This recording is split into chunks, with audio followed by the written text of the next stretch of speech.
A nobleman who had several daughters entered one of them in a lax monastery where the nuns were very proud and thought of nothing else but worldly pleasures.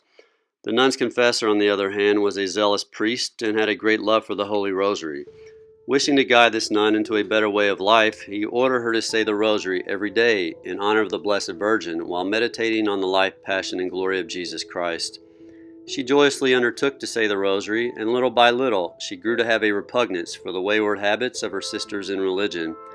She developed a love for silence and prayer, and this in spite of the fact that the others despised and ridiculed her and called her a fanatic. It was at this time that a holy priest who was making the visitation of the convent had a strange vision while he was making his meditation.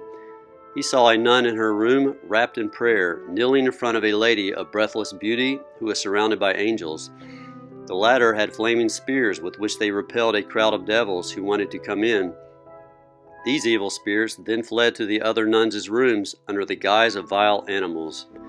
By this vision, the priest became aware of the lamentable state the monastery was in, and he was so upset that he thought he might almost die of grief. He immediately sent for the young religious and exhorted her to persevere.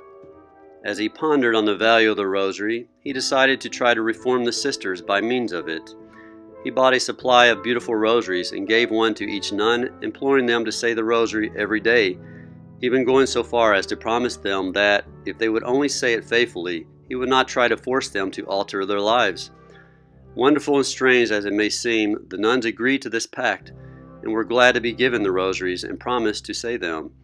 Little by little, they began to give up their empty and worldly pursuits, letting silence and recollection come into their lives. In less than a year, they all asked that the monastery be reformed. So the Holy Rosary worked more changes in their hearts than the priest could have worked by exhorting and commending them.